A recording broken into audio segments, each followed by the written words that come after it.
voy a pedir que enciendan las cámaras.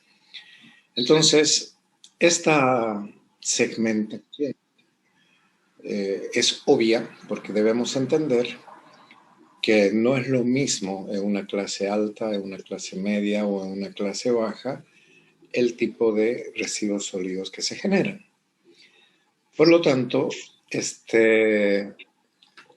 la primera segmentación que se hace para la caracterización de la basura es social. Entonces, social desde el punto de vista de que tenemos que diferenciar clase alta, clase media y clase baja. La segunda segmentación que hay que hacer es dónde se encuentran esos domicilios, porque el lugar geográfico determina el tipo de residuos que se va a obtener por la siguiente razón. Si es una zona, Rosángel, está su cámara apagada, tiene que encenderla, es obligatorio para las clases. Si es, por ejemplo, una zona alejada a la ciudad, lo más probable es de que esa zona no sea asfaltada. Y si esas zonas no son asfaltadas y que pueden haber igual diferencias sociales dentro de esa comunidad, significa que va a haber mayor cantidad de tierra, va a haber mayor cantidad de insectos, va a haber mayor cantidad de hojas, de ramas, es decir, hojas, ramas, etcétera, porque se supone que son zonas más boscosas. Y el hecho de que se viva en zonas donde no hay asfalto significa que cada vez que se barre la casa, la cantidad de áridos, es decir, arenas, tierra, que sale de la casa es mucho mayor que en un domicilio que se encuentre geográficamente en una zona asfaltada. Por lo tanto, hay dos caracterizaciones. Entonces, diríamos dos clasificaciones para la caracterización en domicilios. La primera va a ser el lugar donde vive, o sea, el lugar geográfico, y segundo, la clase social.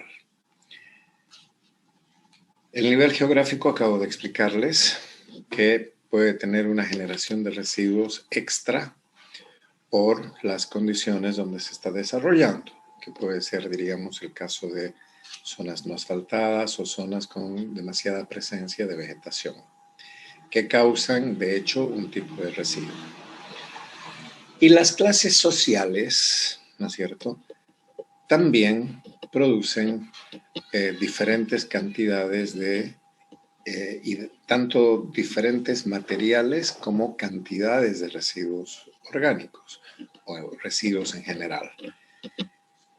Es de esperar que en domicilios o en barrios donde se encuentre más bien gente más pobre, la mayor cantidad de residuos que se va a tener es orgánico y, por supuesto, áridos. Cuando hablamos de áridos, repito, estamos hablando de tierras y arenas, ¿no es cierto? Entonces, en domicilios pobres hay mayor cantidad de residuos orgánicos y de áridos, en general, ¿no es cierto? Son, diríamos, tendencias, son promedios. En clase media, disminuye la cantidad de áridos, se mantiene la cantidad de orgánicos, pero empiezan a aumentar los inorgánicos. Por ejemplo, papeles, cartones, latas y algunos electrodomésticos o algunos residuos electrónicos. Y en clase alta, disminuye la cantidad de áridos, aumenta la jardinería, ¿sí?, porque hay demasiado residuo de jardinería. Los productos orgánicos se mantienen y aumenta dramáticamente papeles, latas, cartones y plásticos.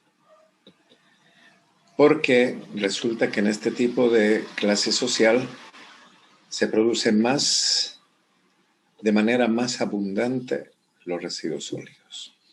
Entonces hay una suerte de que para caracterizar basura, que es el tema de hoy día, ¿no es cierto? La caracterización va a depender, cuando estamos hablando de sistemas domiciliarios, va a depender de su localización y también va a depender de su clase social. La clase social es un determinante total, va a aumentar la cantidad en la clase alta de residuos electrónicos, va a haber más abundancia de cartones, papeles, cajas en general. Entonces, además de haber mayor producción, su caracterización es diferente a la clase baja. Porque cuando estamos hablando de caracterización de basura, estamos hablando qué tipos de basura se producen, qué tipos de basura hay en el sistema domiciliario que estamos hablando ahora. Entonces, en el sistema domiciliario van a haber, por supuesto, diferencia en abundancia y diferencia en el tipo de basura que se bote, de acuerdo a ubicación y clase social. Y esto es, diríamos, la mayor cantidad de basura que se produce dentro de una comunidad. Es decir, hay tal cantidad de basura en función a la cantidad de habitantes. Y es absolutamente imperante conocer cómo el tipo de producción que tiene una ciudad. Y en este caso, para eso es la caracterización. Muy bien. Pero existen otro tipo de caracterizaciones respecto a otros lugares. Por ejemplo, ¿qué pasa en el comercio? ¿A qué vamos a llamar, diríamos, comercio? Comercio va a ser, por ejemplo, las bodegas, podríamos decir discotecas, centros de almacenamiento, ¿no? Por ejemplo, lugares donde se guardan cosas se llaman bodegas, ¿no? O depósitos. También vamos a tener el caso de librerías. Las librerías suelen ser, ¿qué puede producir una librería? Papeles, algo de residuos orgánicos, diríamos, no es una gran cantidad, porque la gente normalmente no almuerza dentro de una librería, salvo que sean estas librerías que tienen, además, diríamos, sistemas de, ¿cómo se llama?, de restaurantes, ¿no es cierto?, como el Ateneo, como que combinan el tema librería con snacks. Entonces, pero normalmente las librerías son cosas que botan muy poco. Los bazares, centro de comercio igual, tintas, cartuchos de tintas viejas, papelería. Entonces estamos más en cartones, ¿no? Cuando hacen las importaciones de los productos, la inmensa cantidad de cajas que producen por los libros, por los lápices que compran. Hay mucho cartón y papel que salen de estos centros. Otros centros, diríamos, de comerciales, las panaderías, digamos. ¿Qué producen las panaderías? No es demasiado, pero hay residuos orgánicos, como residuos de harina, residuos de levadura. Las farmacias, lo mismo, cajas, papeles, salones de belleza, un poco más peligroso porque ahí hay acetonas, hay químicos que se usan para las uñas, para el cabello, o sea, ya hay productos que son más peligrosos que los domiciliarios.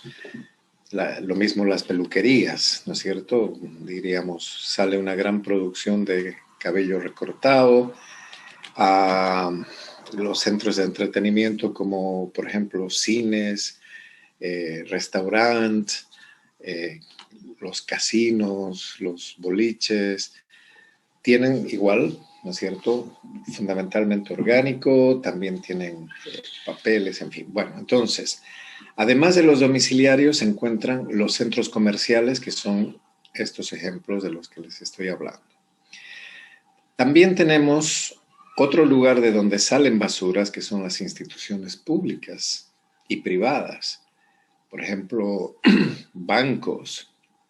Los bancos producen una inmensa cantidad de papeles, de tintas, de cartones, ¿no es cierto? Las iglesias como instituciones públicas y privadas producen básicamente áridos, ¿no? De los barridos, etcétera, que se hacen a los lugares. A las oficinas administrativas, tanto privadas como públicas, también hay una gran cantidad de papel. Fíjense que la parte orgánica en esto reduce muchísimo y sube más bien la parte inorgánica. Entonces tenemos dos segmentos que no sean domiciliarios, el comercial y también tenemos instituciones públicas y privadas. Podríamos dar un tercero que son centros de educación o establecimientos de educación, colegios públicos, colegios privados, universidades. Entonces ahí aumenta ligeramente la parte orgánica por los snacks y se mantiene la producción de papelería y cartones, ¿no es cierto?, que básicamente son los más importantes. Otra institución, otro segmento podrían ser los hoteles. Entonces los hoteles también botan papelería, botan telas, botan residuos orgánicos porque tienen la mayoría restaurantes dentro de los hoteles, muchos plásticos de detergentes que se van desechando. Ok, entonces tenemos los centros comerciales, las instituciones públicas, las instituciones educativas, los hoteles y podríamos hablar de los mercados. Mercados de abastecimiento, por ejemplo, mercado de abastecimiento popular, mutualista, ramada, abasto. Eso produce gigantescas producciones orgánicas como residuos.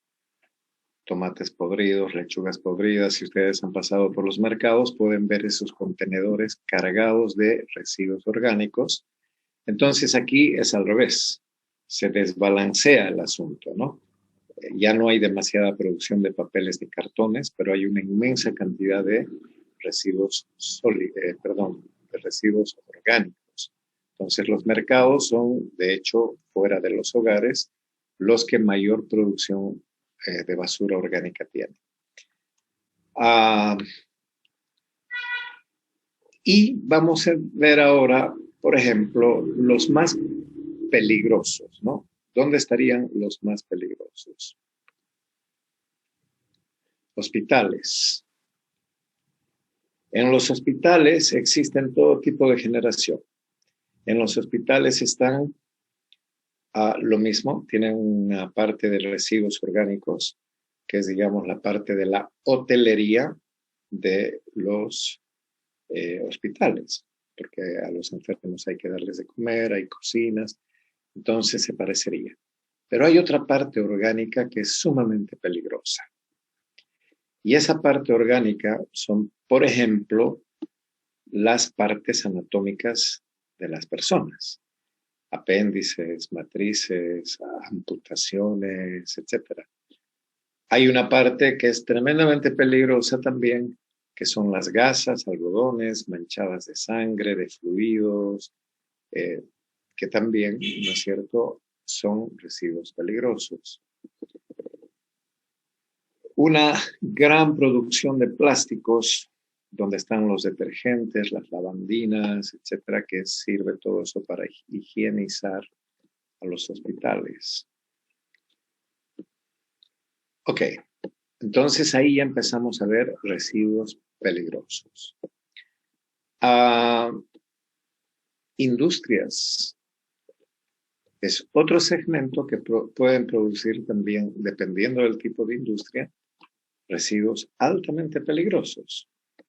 Por ejemplo, residuos de curtiembres que producen una inmensa cantidad de plomo, de mercurio, que son metales pesados, pero en estos casos se va vía agua. no se va, diríamos, en vía de residuos sólidos, ¿no es cierto? Las fábricas de medicamentos pueden producir una importante cantidad de residuos peligrosos por los químicos que usan. Los laboratorios clínicos, importantísimo porque están usando materiales altamente peligrosos, jeringas, tubos de ensayo, cajas Petri, medios de cultivo, ¿no es cierto?, donde han hecho la prueba de bacterias, han hecho la prueba de hongos, etcétera. Eso es donde va la basura. Entonces, va como residuo sólido, pero altamente peligroso. Entonces, entre las industrias y los hospitales o los centros de salud se produce la mayor cantidad de residuos peligrosos. Entonces, ¿a cuáles vamos a llamar residuos peligrosos? Anotamos. De acuerdo a la ley nacional, los residuos peligrosos son los siguientes. Número 1, corrosivos. Número 2, reactivos. Número 3, explosivos. Número 4, tóxicos. Número 5, inflamables. Y número 6, patógenos. Entonces voy a repetir una vez más.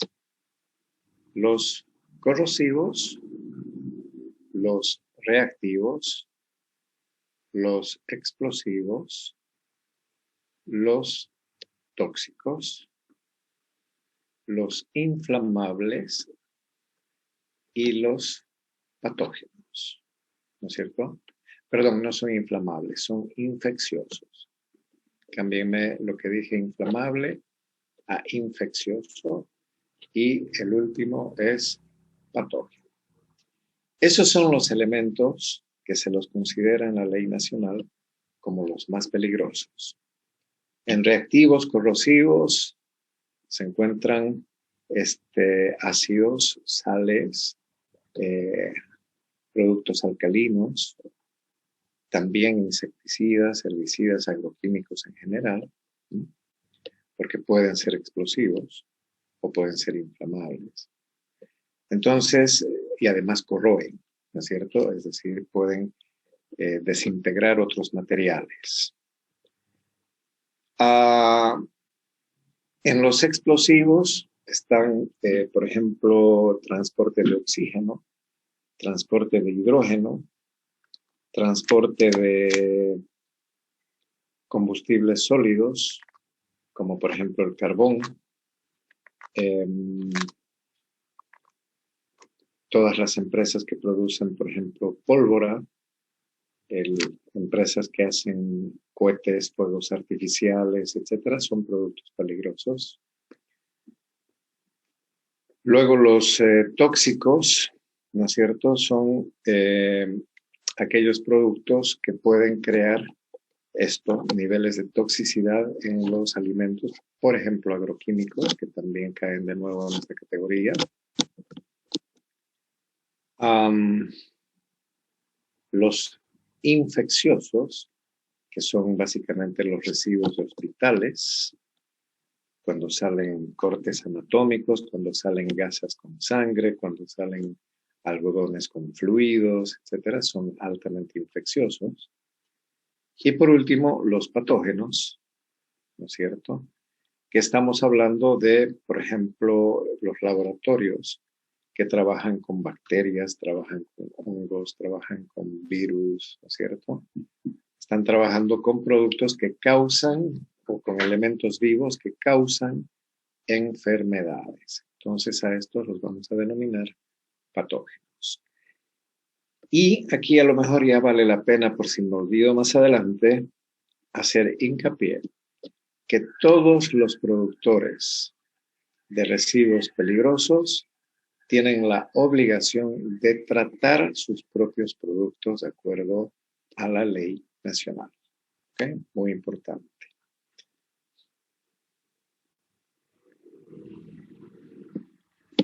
Entonces, todos los que producen residuos sólidos o residuos en general que son peligrosos, por ley, deben tratar sus residuos antes de que afecte al medio ambiente. Y para eso, muchas veces, tienen que contratar servicios extras de transporte. Entonces, hacen una contratación de servicios para que movilidades especiales vengan a recoger esos productos que son tóxicos. Muy bien. ¿Cómo se caracteriza la basura? Entonces, vamos a hablar, por ejemplo, de la caracterización de la basura domiciliar, que es más o menos el 85% de la basura que se produce en una ciudad. Repito, la basura domiciliar es aproximadamente el 85% de la basura total que genera una basura, una ciudad. Entonces, ¿cómo se caracterizan? ¿Cómo se hace caracterización de basura? Primero, se toman muestras, por ejemplo, como decíamos, por clase social. Se sacan muestras de basuras de clase social alta, se sacan muestras de bolsas de clase social media y se saca muestras de las basuras de clase baja. Y tiene que diferenciarse para saber qué tipo de productos existen. En segundo lugar, de esas bolsas, primero que debe haber una total protección por parte de quien está haciendo la caracterización. Es decir, guantes, delantales, máscaras, anteojos, ¿no es cierto? Todas las medidas de bioseguridad para la persona que está realizando la caracterización de basura. No vamos a ir a meter las manos a la basura sin tener la protección necesaria de delantales, lentes especiales, máscaras, guantes. Okay. Cuando la persona que va a hacer caracterización está debidamente protegida, también se debe proteger el suelo. Entonces, en el suelo se ponen normalmente plásticos muy gruesos para vaciar las basuras para realizar su caracterización. Entonces, lógicamente que hay que aislar el suelo para evitar que hayan contaminaciones y dejemos residuos sobre el suelo. Normalmente se sacan bolsas de 2 kilos, ¿sí? Entonces se van sacando muestras de 2 kilos de cada bolsa de basura. Se las sella herméticamente para que no pierdan humedad.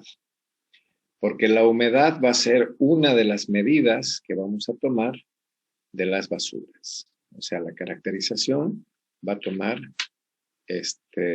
temperatura y humedad de las basuras como parte de su caracterización. Cuando estas bolsas ya las tenemos, estas muestras de clase alta, de clase media, de clase baja, muchas bolsas, dependiendo de qué población tenga una ciudad. Mientras más grande es la ciudad, muchas más muestras necesitamos, ¿no es cierto? Porque esto se hace mediante muestreo. Entonces, se empiezan a vaciar, por ejemplo, las de clase alta, sobre un lienzo de plástico que está debidamente protegido. Y una vez de que las basuras están ya, diríamos, no en el suelo, sino sobre el plástico que está protegiendo, empezamos a separar residuos orgánicos y residuos inorgánicos. ¿De acuerdo? La primera selección son residuos orgánicos y residuos inorgánicos. ¿Cuáles son los residuos inorgánicos? Está claro. Papeles, cartones, latas, residuos electrónicos, pueden ser pilas, baterías, circuitos, ¿no es cierto? Plásticos. Todo eso es inorgánico y se lo separa. Y todo lo orgánico va a quedar al otro lado. residuos de comida, jardinería, ¿no? Todo lo que venga y provenga de lo orgánico. Una vez de que esos dos grupos están, hay que armar subgrupos. Y un tercer grupo, áridos. Los áridos hay que ponerlos aparte, todo lo que es tierra, arena, etc. Entonces, orgánico, inorgánico y áridos. Muy bien. En lo inorgánico se separa por latas de aluminio, por latas de fierro, por plásticos, los plásticos por bolsa. Es decir, se empieza a diferenciar los tipos de inorgánicos y los tipos de orgánicos, residuos de cocina, residuos de baños, etcétera, de jardinería. Entonces se arman subgrupos. Una vez de que está con subgrupos, se saca, ya sacamos humedad y ya sacamos temperatura de la muestra. Entonces ya tenemos humedad y temperatura. Sobre esto que hemos separado, ¿no es cierto?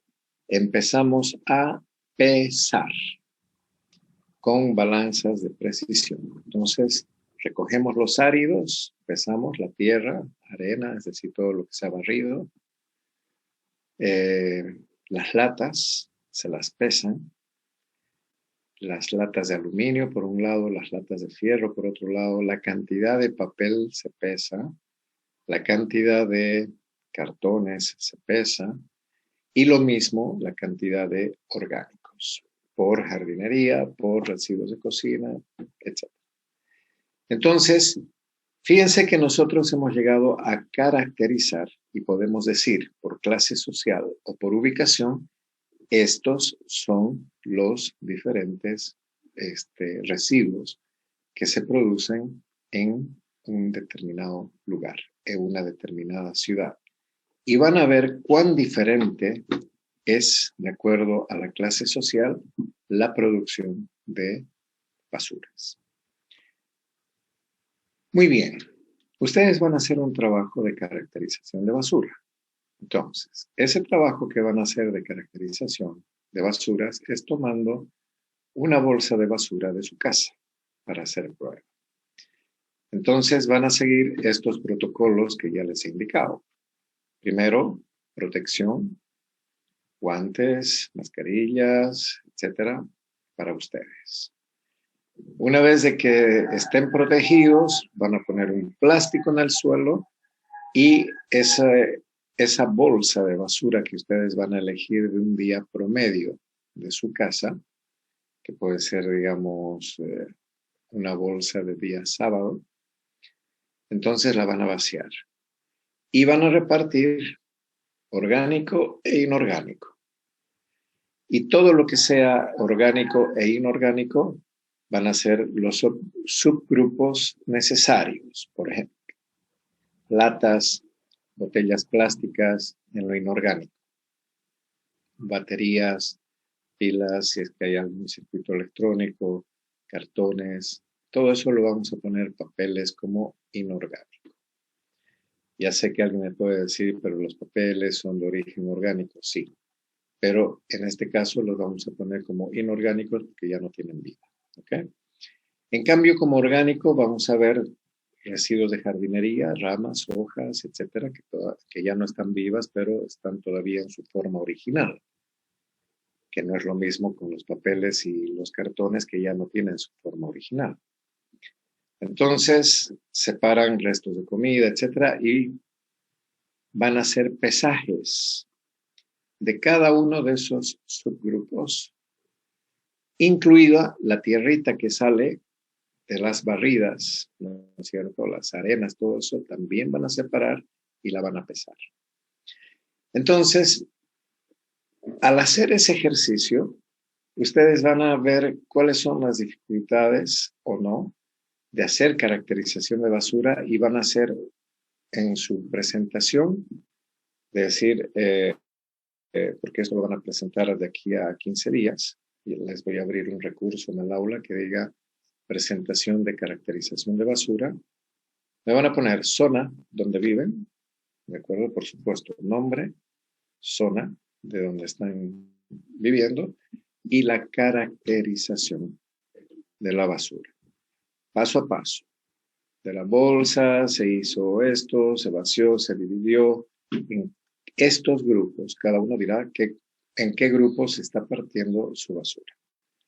Hará un pesaje, ¿no es cierto?, de más o menos cuánto es cada uno de estos. No necesito que sean pesajes de precisión, pero sí para que ustedes tengan en cuenta cómo es el asunto. Vamos a tener una botella de soda que tiene un volumen inmenso, pero va a pesar más liviano a lo mejor que lo que va a salir de la barrida en la casa ese día. Ahora, no necesariamente la bolsa del sábado que ustedes van a hacer es solo basura del sábado. Va a haber basura del viernes y probablemente basura del jueves, dependiendo de cuántas personas viven en la casa. Si son muchas personas, la basura es diaria. Si son pocos, se saca 1 o 2 veces o 3 veces, diríamos, a la semana, ¿no es cierto? Entonces, la bolsa del sábado. Y me van a hacer la caracterización tal cual les he indicado cómo tienen que hacer y vamos a saber qué tipo de basuras producen en su casa y qué cantidades. Porque después, cuando ustedes multipliquen eso por semana, pueden multiplicarlo por mes y después pueden multiplicar por año, van a saber la cantidad de kilos de basura que produce cada una de sus familias. Entonces, instrucciones. Ponen caracterización de basura, ponen su nombre, ponen la zona donde viven y los miembros de la familia. Es decir, cuántos miembros hay en esa familia. Inclusive, si hay mascota, tienen que anotarlo porque lo más probable es de que de la mascota también se recojan sus residuos y se ponga al basurero. Por lo que también habrá que hacer diferenciación. Entonces, los datos son caracterización de basura, nombre, zona y número de personas que viven en esa casa para ver el resultado de cada uno de sus trabajos. ¿Queda clara la instrucción, chicos, chicas? ¿Tienen alguna pregunta? Ingeniero, se cortó mientras estaba hablando, pero las caracterizaciones para la basura está entre la caracterización, la zona y el número de personas, ¿cierto? Sí. ¿O hay algo más?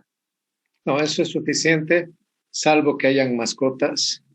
Y si vamos a incorporar las mascotas dentro de la bolsa de basura. Si hubieran mascotas, hay que anotar las mascotas que hay. Si los residuos de las mascotas no van a sus bolsas basureras, entonces no hay necesidad de que incorporen el dato de mascotas. ¿Ok? Ok. Listo, ingeniero. Ok. Ingeniero, disculpe, 15 días, ¿no ve? ¿Perdón? O sea, ¿cada semana tenemos que hacer esto o solo una vez a la semana? O sea, cuando no es que 3 veces se saca la basura a la semana. Sí. Y lo que les estoy pidiendo es de que esa caracterización la hagan con bolsa del sábado. O sea, antes de botarla a la bolsa del sábado, hacen su caracterización y bueno, después tienen que volver a guardarla, por supuesto, para llevarla al canastillo. Pero la caracterización que sea con bolsa de día sábado. Una vez. ¿Qué otra consulta? Claro, solo una vez en esos 15 días, ¿no? Sí, solo una vez. De aquí hasta el 15, solo una vez. Es un ejercicio, digamos, que están aprendiendo a hacer y lógicamente que aquí lo que tienen que hacer es cuidarse y protegerse, ¿no es cierto? Guantes, etcétera. Y la higienización después de cada uno de ustedes cuando haya terminado su trabajo. Obviamente tiene que estar con detergentes, en fin, porque van a manipular cosas peligrosas. ¿Qué otra consulta, ingeniero, chicos? Sí. Ingeniero, entonces una vez a la semana vamos a agarrar esa basura y empezarla, ¿no? Solamente una vez. El trabajo me lo van a presentar en 15 días, o sea, de este lunes que viene al otro. Y de este lunes al otro tienen un sábado, básicamente, para sacar. Ese sábado sáquenme la muestra. ¿Ok? Ok. ¿Qué más, chicos? Chicas. Bien, entonces no se atrasen en la presentación porque luego no hay prórrogas. Tienen 15 días para hacer este trabajo. Entonces, dense, diríamos, su planificación, cómo lo van a hacer, tienen que poner un plástico al piso, tienen que ponerse guantes, protegerse, en fin, cuiden la salud para hacer este tipo de experimentos, pero sí necesito de que hagan una caracterización para que sepan cómo se hace. Bien, eso es la clase de hoy. La siguiente clase nos estamos viendo y continuamos avanzando. Si alguien ya lo hizo el sábado, entonces tiene chance todavía hacerme preguntas porque quedaría un sábado extra antes de presentar. Si hay dudas, entonces si fallan en la primera muestra, lo hacen en la segunda. El siguiente lunes me comentan cómo les ha ido. ¿De acuerdo? Listo, ingeniero. Listo. Que les vaya bien. Chao, chicos. Chao, chicas. Hasta luego. Hasta luego. Ingeniero. Que les vaya bien.